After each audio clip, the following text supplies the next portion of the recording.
Hi everybody, it's Erin from Epapere again. Welcome back to the channel. Today I am making 16 hidden paperclip page tabs in no time at all.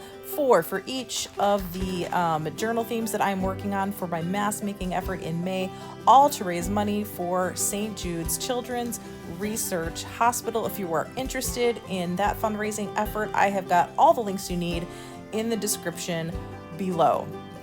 So these completely enclosed paper clips were the brainchild of Christine at Sparkbird Studios, and these are amazing, so easy to do. The paper clips are completely enclosed in paper, so nothing is getting caught on anything.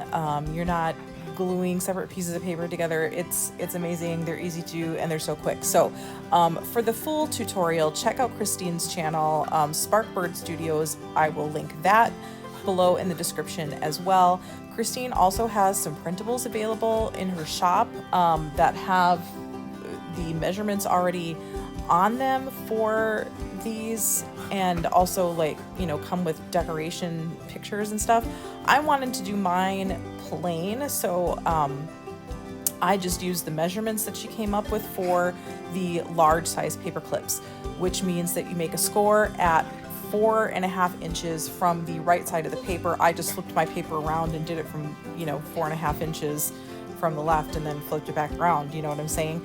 So that I could, sorry, there's dogs playing in the room, so that I could make them the way I wanted, and using the background papers from the digitals that I'm using for these various journals. So this blue one here that I'm working on is from the Funky Farm Stand collection. That is going to go into the boho floral journal. The one with the moon and the stars is from the Celestial collection. That is going into the Celestial journal. The orange plaid is from the Northwoods collection, going into the Northwoods journal, and the one that you can just kind of barely see a little corner of back there, the cream with the black butterfly and floral motif on that, that is from our Antique and Black collection. So that is going into the Meadow journal. And then the other ones that you're seeing up there, I used a sheet from a digital from Gail Agostinelli. Those are her feed sack digitals to pre-make some, just to practice this technique and make sure I remembered how to do it.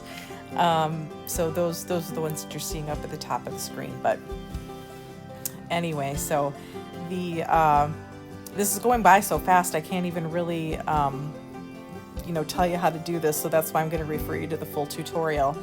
But basically, you make the score in the paper, you fold the paper over, you toss the paper clips on, you do some foldaroos to enclose the paper clips, and then you cut between the paper clips to get the chunks.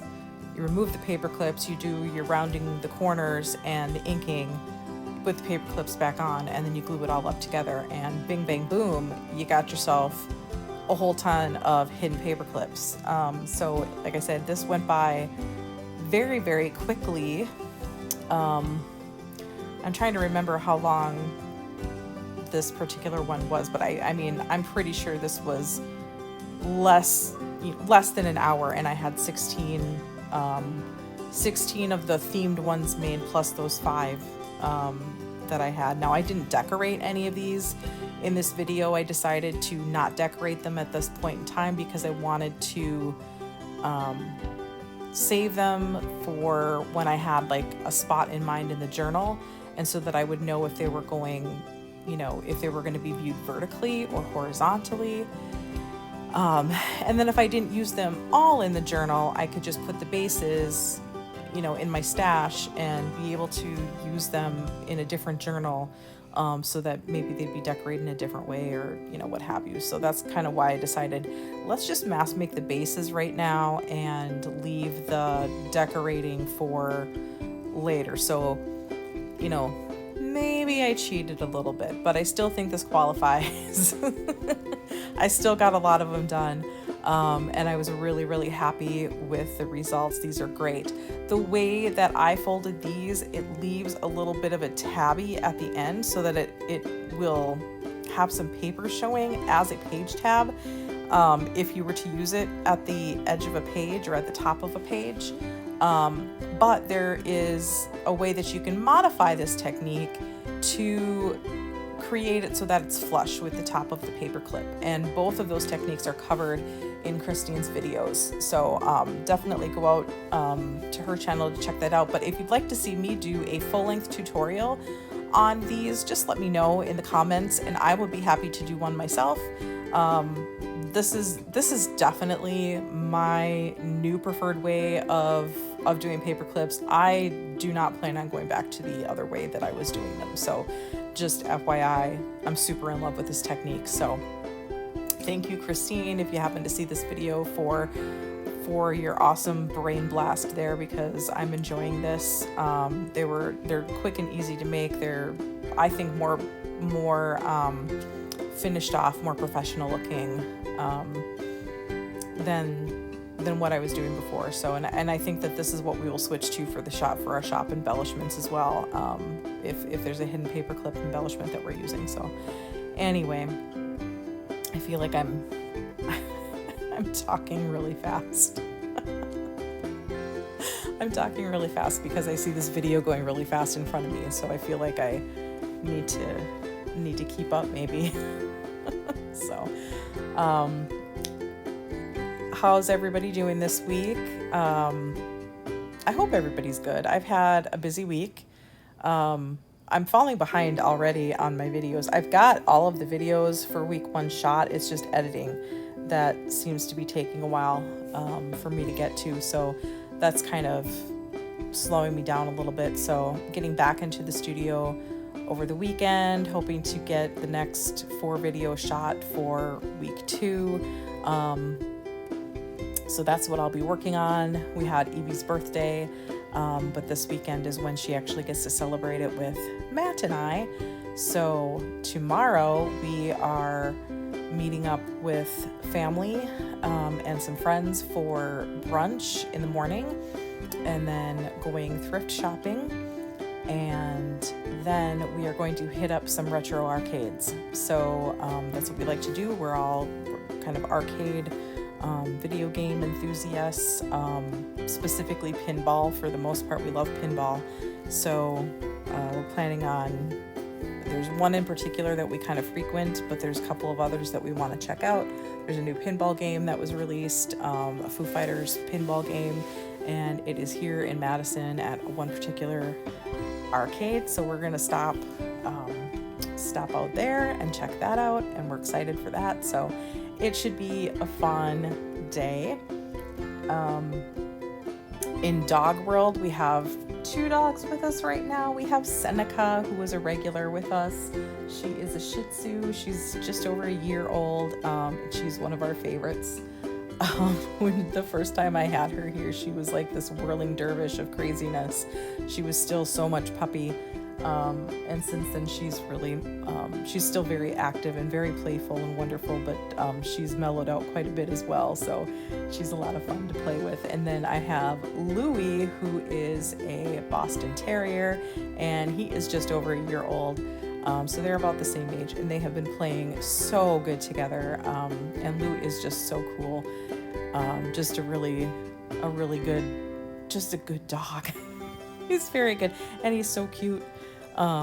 We're really growing to like Boston Terriers too. So that's been a lot of fun.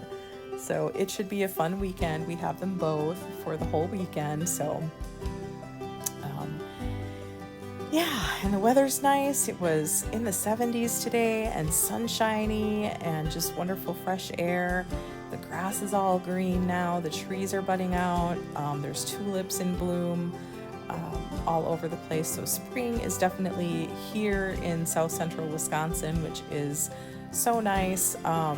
We're not completely out of the woods yet. Well, we're still going to have a chilly day here and there, but I usually like, if I'm going to plant any flowers or herbs or vegetables or anything, I usually like to do that on Mother's Day weekend. So we're close now to where the frost danger has passed. So getting excited for that time of year and being able to spend more time outside, getting our patio table out and some patio lights up, and taking our grill out so that we can cook outside some more, just enjoying the outdoors more. So that is exciting for us as well. We are planning a couple of weekends this summer to go up to the lake cabin. A friend of ours graciously shares her cabin with us, and we so enjoy going up to the North Woods and just enjoying nature and the lake, and going fishing and boating and hiking, and just enjoying quiet time up at the cabin with any of the dogs that we have, and and with the kids, and going to check out state parks and driving around, and maybe heading over to Duluth. Superior Duluth is only about an hour away, so that's a fun place to go visit. So yeah, good fun plans for the summer. So that's, nothing major, but I have something else that might be happening, and I'm not going to say anything just yet because it's not final, but yeah. That's all I'm going to say about that. I'll give it away too soon, but yeah, so that's about it, guys, for this video. I'm just gluing these all shut. You'll notice I'm slapping a little bit of hot glue in the paper clip because the hot glue is a little bit bulkier and it's catching the the paper through the bulk of the paper clip. That's why I do that. It's the only reason I do that. Otherwise, art glitter glue, more than strong enough. So yeah, that's it, everybody. Just testing them all out. You can see how it leaves that tab on the end, and there they are. So everybody, have a great rest of your day. Bye.